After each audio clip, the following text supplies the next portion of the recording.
হাত মোট করে 3 বার সূরা ইখলাস বা কুল হুয়াল্লাহ সূরা পড়লে কি হয়?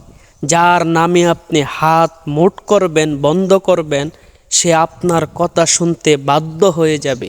আপনি তাকে বশ করে ফেলতে পারবেন, কানও ধরে তাকে গোড়াইতে পারবেন।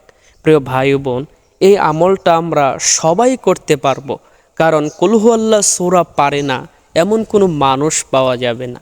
তো এই চমৎকার আমলটি সম্পূর্ণ নিয়ম জানতে ভিডিওটি শেষ পর্যন্ত দেখার অনুরোধ রইল। দয়া করে ভিডিওটা টেনে দেখবেন না, তাহলে কোনো একটা নিয়মও যদি বাদ পড়ে যায় আমলটি করে ফলাফল পাবেন না।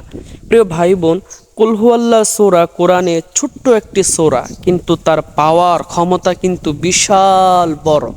এতই বিশাল বড় যে আল্লাহ রসুল বলেন, যেই ব্যক্তি 3 বার কুল হুয়াল্লাহ সূরা পড়ে সে যেন 1 খতম কোরআন পড়ল। সুবহানাল্লাহ। তাই এই চমৎকার আমলটি আমরা সবাই করতে পারবো। সবাই কুল হুয়াল্লাহ সূরা আমরা মুখস্থ পারি। তো আসুন আমরা এখন সরাসরি জানি যে এই আমলটি করার দ্বারা আপনার কি লাভ হবে, এবং শেষে বলে দিব আমলটা কোন নিয়মে করবেন। প্রিয় ভাই বোন, এই আমলটা বেশিরভাগ আমরা করব যদি কোনো স্ত্রী কথা না শোনে, তো স্ত্রীর নাম নিয়ে আমলটি করব। আপনার স্ত্রী আপনার কথা শুনতে বাধ্য, আপনি যেইভাবে বলবেন সেইভাবে চলব।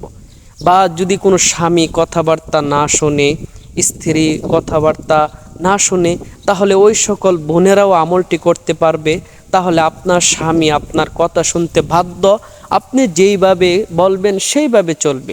প্রিয় ভাই বোন, অথবা কেউ যদি কাউকে পছন্দ করে এবং তাকে হালালভাবে বিয়ে করতে চায়, তাহলেও আমলটি করতে পারেন, যেন হালালভাবে তাকে বিয়ে করতে পারেন, সে যেন আপনার কথা শুনে আপনার কথায় যেন রাজি হয়। এই আমলটি সবাই করতে পারবেন।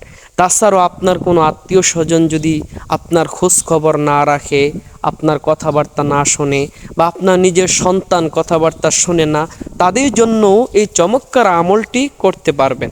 তো চলুন আমরা এখন জেনে আসি যে এই চমৎকার আমলটি কোন নিয়মে করবেন। প্রিয় ভাই বোন, এই আমলটি করার জন্য আপনি প্রথমে ভালোভাবে অজু করে পবিত্র হয়ে যাবেন। পবিত্র অবস্থায় জায়নামাজে বসে যাবেন।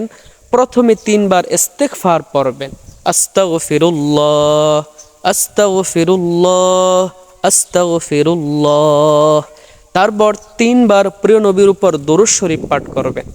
সাল্লাল্লাহু আলাইহি ওয়াসাল্লাম, সাল্লাল্লাহু আলাইহি ওয়াসাল্লাম, সাল্লাল্লাহু আলাইহি ওয়াসাল্লাম। 3 বার দরুদ শরীফ পড়া হলে এবার আপনার হাতটা আপনি মুঠ করবেন। হাতটা মুঠ করে আপনি যাকে কথা শোনাইতে চান বা যাকে বশ করতে চান, যাকে আপনার বাধ্য করতে চান, তার নামটা মনে মনে রাখবেন এবং 3 বার সূরা ইখলাস বা কুল হুয়াল্লাহ সূরা পাঠ করবেন। প্রথমবার পাঠ করে আপনার মুঠ করা হাতের উপর ফু দিবেন। আবার দ্বিতীয়বার সূরা ইখলাস পড়ে আপনার মুঠ করা হাতের উপর ফু দিবেন। তৃতীয়বারও আপনি সূরা ইখলাস পাঠ করে আপনার মুঠ করা হাতের উপর ফু দিবেন। প্রত্যেকবার ফু দেওয়ার আগে যাকে আপনি বাধ্য করতে চান বা বশ করাইতে চান, তার মায়ের নাম এবং তার নাম আপনি মুখ দিয়ে উচ্চারণ করবেন, তারপর ফোঁটা দিবেন। তাহলে ইনশাআল্লাহ কাজ হয়ে যাবে।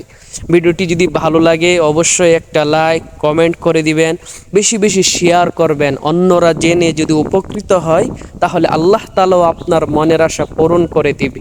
পরবর্তীতে এমন সুন্দর সুন্দর ভিডিওগুলো নিয়মিত পেতে দয়া করে চ্যানেলটি এখনই সাবস্ক্রাইব করে দিবেন বা পেজটি লাইক ও ফলো করে দিবেন।